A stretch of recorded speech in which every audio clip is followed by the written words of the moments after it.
Continuing on with our lesson on graphs and frequency distributions in Chapter 2, we're going to look at taking these frequency distributions and relative frequency distributions and turning them into graphs, graphical representations of the data.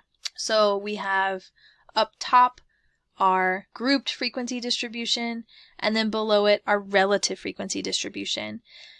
Here, in order to create a graph in Excel, I'm going to start out by selecting my table, going up to Insert, and over to Charts. It gives recommended charts, but we know we want to create a histogram, which is a bar chart. So I'm going to go straight to this bar chart.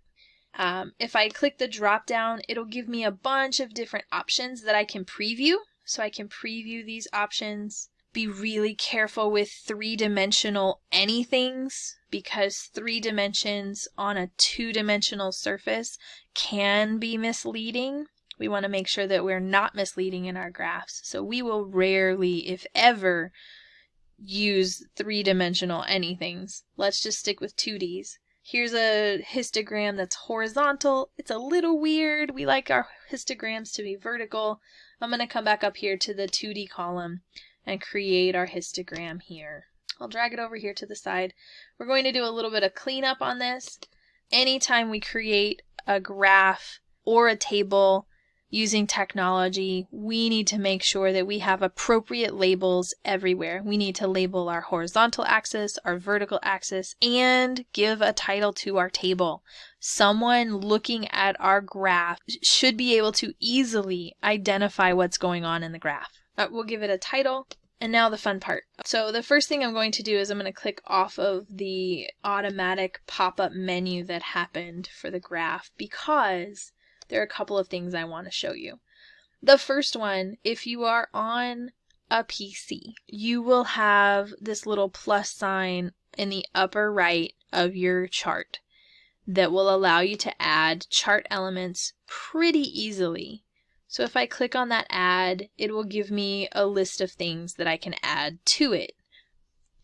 If you're a Mac user, the Excel in Mac does not work that way. So you should have, under the chart tools and design, you should have a menu item that says add chart element. This is exactly the same as the little plus sign. It gives us the exact same menu items, as you can see even here with both of them up. You can see we have axis, axis titles, chart title, etc. So we have the same options in both of these. Just know that in Mac, you only have this option. In a PC, you have both. So I need axis titles. Let's give it a primary horizontal title, and I'm going to give it a primary vertical title. So axis title shows up in both. This is going to be our ages of presidents, and then over here we have frequency. Now, what's missing? Do you notice what's missing on this chart, on this graph? We have no vertical axis labels. We need vertical axis labels, so make sure to enter those too, because otherwise we have no idea what these heights of the bars mean, and we want to make sure that we know what that is. So here we have the heights of our bars. We can now pretty quickly identify that looks like it's around 23. This one looks like it's 9.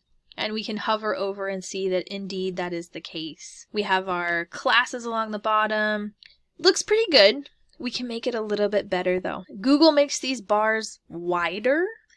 We can also make them wider. In Google, I have not found an easy way to make the bars so wide that they touch, which is actually what a histogram is. We have no gaps, so we want those bars to touch. But in Excel, we can. So if I click on a bar, I double click on it, and I get this Format Data Series menu to come up. Again, you may have something different in a Mac.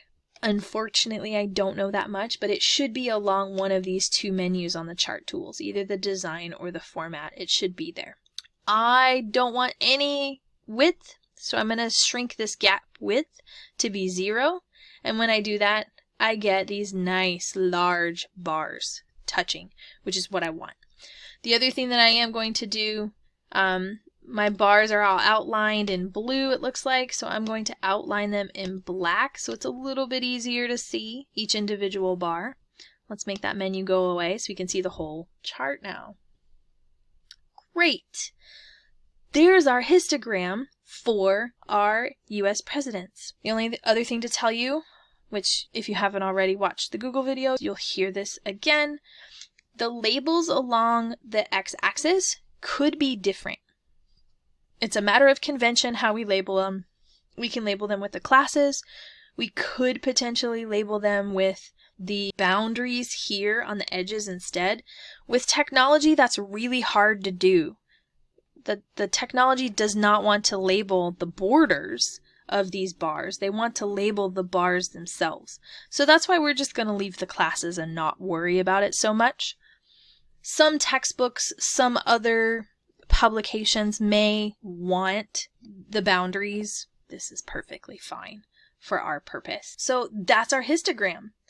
Let's talk about a relative frequency histogram. We would repeat those very same steps to create a relative frequency histogram. Select the table, hit insert, go to our 2D columns. We have our relative frequency here. I can change the name. I can make the gap width, so I need to be on the bars in order to have the gap width. Change. I'm going to make the outline in black just like before. Notice that this shape is exactly the same shape as our histogram.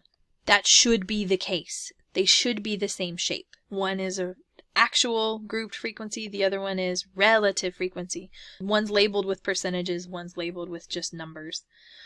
I need axis labels, so let's go ahead and put those in there. Axis title, axis title.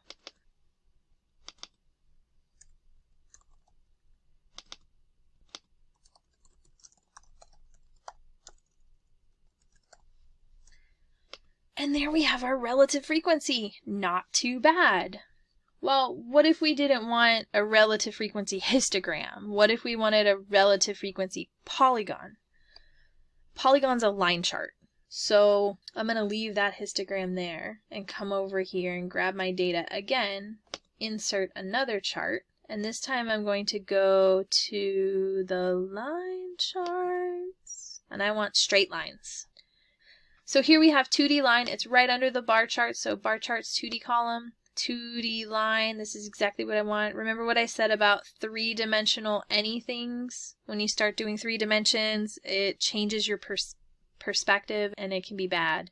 So let's click this line chart. We like straight lines. The only thing with this relative frequency polygon, it needs to be anchored on the beginning and at the end. So what we need to do here, and this goes for just a regular frequency polygon as well. I'm just showing you with a relative frequency polygon what's going on.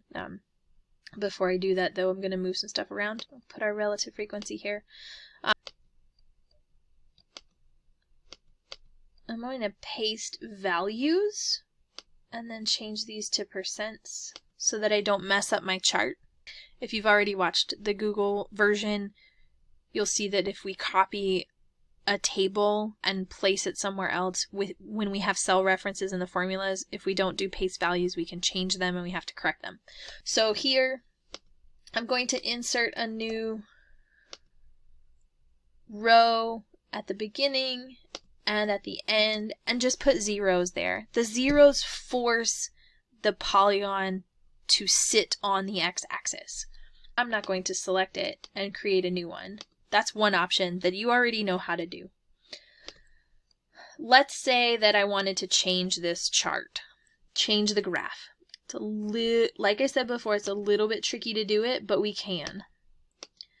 I want to change the actual data that's in here.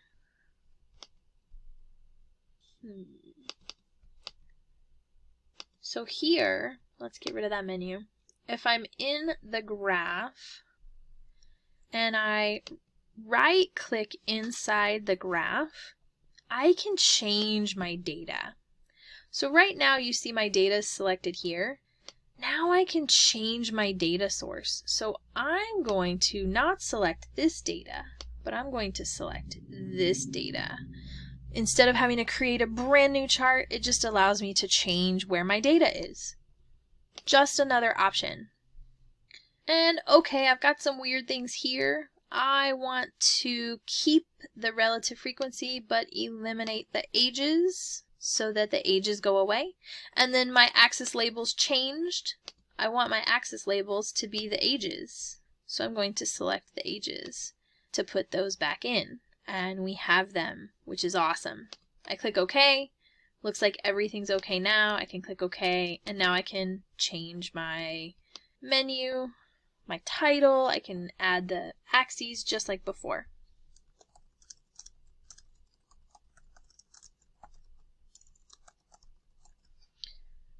Let's make that menu go away. It likes to come back a lot.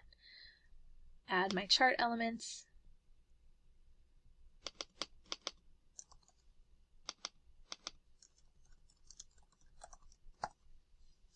And so now throwing both of these up here at the same time, you can see that we have the same basic shape. We could probably put x-axis labels on the front, on the beginning and on the end. We just didn't. It's okay.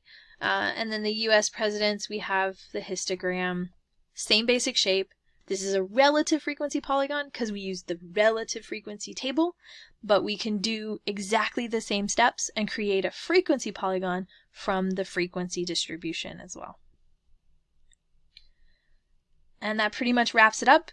Again, if you are primarily going to work with Excel, go check out the Google video, look at how to create a cumulative frequency distribution, and try to recreate those steps in Excel using my Google steps. They're pretty much the same. And if you're a Google user and you were successful creating the relative frequency distribution and the charts by watching this video, good job. Keep practicing in your chosen spreadsheet app. The more that you practice with it, the more adept you're going to be at it. Try to do your homework in it because that's also going to help you learn the technology.